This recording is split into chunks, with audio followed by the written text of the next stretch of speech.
know, man, radiation's gonna kill you. Or so, that's what most people think. But in actuality, radiation is nearly omnipresent in our daily life. You can't escape it. Let's do a demonstration of this.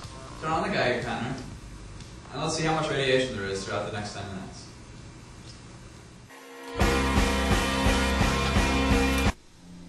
The majority of human exposure to radiation actually is natural. Radon is actually the largest of these, composing about 55% of one's total radiation daily. This is triple any man-made radiation. Radon itself is a result of alpha decay from uranium. Actually leads all the way down to lead. During the decay, radon is actually a gaseous substance, so it can leak out through the soil. Hence how it gets into your basements and everything.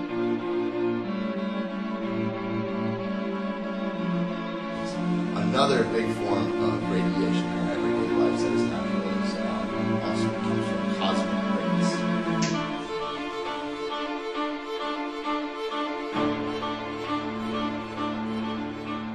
It's commonly thought that the most often encountered type of radiation in our daily lives is from nuclear reactors, nuclear waste, and fallout from nuclear explosions.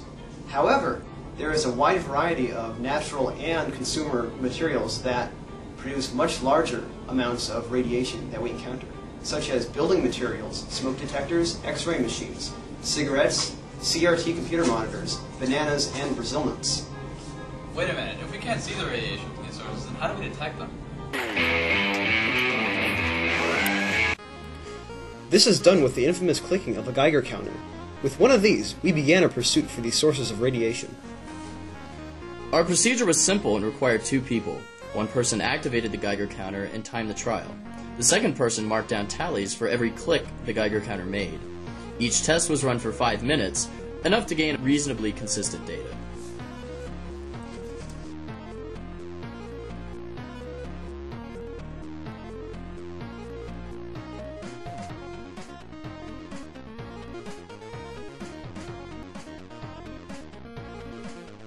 Our first goal was to obtain some control test data to allow a good baseline for understanding our results. The first thing we looked at was the background radiation. 2 runs were made inside the physics lounge, 1 outside. Alright, on your mark. Let's go.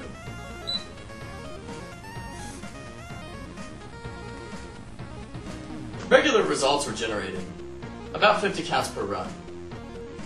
This was enough to say, get enough precision in order to accurately get some reliable and interpretable results.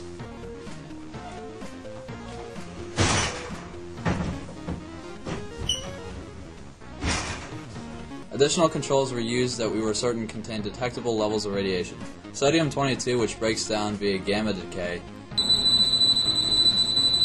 It's going to take a while to balance that again. Polonium-210, active through alpha decay with a half-life of 138 days. CPM? Yeah, it's just stable, like beside the plastic's covering it. Go ahead and show the hole again. The hole right there, right next to the source. Yeah. So if you put the hole right next to the detector, you get a lot of counts. But if you put the plastic side next to the detector, you don't really get anything. So this shows that just that little millimeter or less thin piece of plastic is enough to stop alpha particles. Cesium-137, which broke down through beta decay and gamma decay. Cesium-137, it's 5 microcuries. And right now it's 230,000 counts per minute. Let me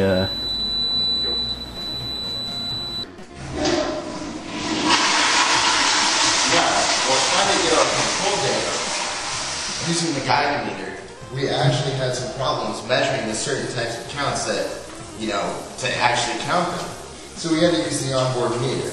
And normally these things would be extremely high. But on the other hand, measuring certain things that we could find in everyday life were so low that you could actually count the ticks that the Geiger meter would give off.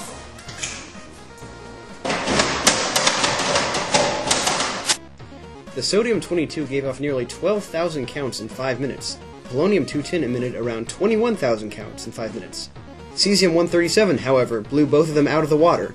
It emitted slightly over 1 million counts in 5 minutes. Top score!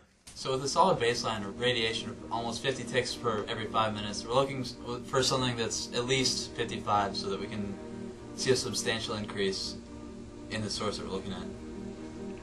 For our first check, we sought the greatest source of them all, radon. Radon comes into buildings through cracked foundations, and since it's heavier than air, it often remains there in the basement of buildings. To find an old foundation, we went to one of the oldest buildings on campus, Wilson Hall. Our first results in the basement and on the first floor seemed promising, 70 counts and 62 counts respectively. If it was radon we were detecting, the counts per 5 minutes should have continued to drop as we ascended the building. This wasn't the case. As we went up, the counts increased, reaching 79 counts by the 3rd floor. These results were discouraging, and we decided to investigate burrs to look at any sort of trend. Again, burrs produced a similar pattern, steadily increasing up to the 3rd floor, then dropping off slightly at the 4th. Whatever we detected in the building, it's not as infamous of a health hazard as cigarettes. Cigarette smoking has been determined to cause cancer. Part of this is a result of the polonium-210 inside tobacco. We tested these with a normal run, holding 9 cigarettes up to the Geiger counter, resulting in 66 counts in 5 minutes. This is highly scientific. Not all things radioactive are particularly known for causing cancer, especially in California. Lantern mantles are a known source of radiation. We attempted to detect radiation from lantern mantles, both unlit and after being lit. 49 counts were detected from the unlit mantles. 58 were detected from the lit ones. Consumer electronics are also known as substantial radiation sources, though our results varied. Microwaves showed substantial results, around 56 counts per 5 minutes. One side note, however, some of the data turned out odd at around 30 counts in the microwave. We suspect that this is because of the electromagnetic radiation that was given off by their microwave that affected the electronics of the Geiger counter. Another source is Americum-241 in smoke detectors, emitting alpha particles and low-energy gamma rays. This did not yield substantial results, 48 counts, where the room itself yielded 47 counts. Out of all the consumer electronics, however, color television sets gave off the greatest output. 2 trials showed emissions of 126 counts and 115 counts per 5 minutes. Though we did place a Geiger counter closer to the television set than most viewers sit, there still was definitely a stronger level of radiation than another everyday source.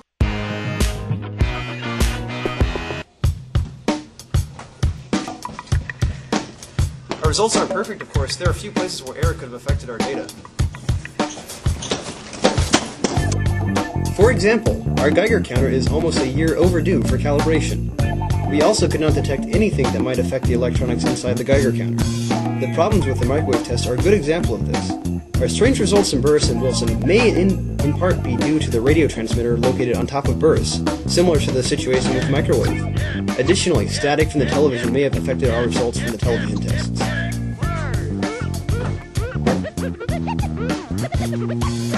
Despite this, some conclusions can be drawn from our data.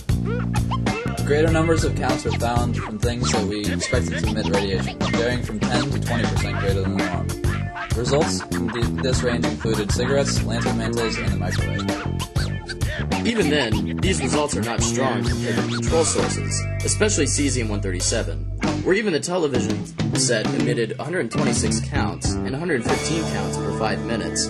Cesium-137, again, emitted over 1 million counts per 5 minutes, 4 orders of magnitude greater. Alright, time's up. Let's see how many counts we got over this. Alright, cool. As you can see, radiation is relatively harmless. It's a little bit like a kitten. A kitten can be gentle and fun-loving, very small, generally harmless. But sometimes, give an accidental fun-loving bite. It's a bit like radiation. It can cause a small bite too, but that might be a cancerous tumor, but you never know. In the end, for the most part, a kitten won't kill you, and radiation won't either. Just be wary. Too many kittens can kill you.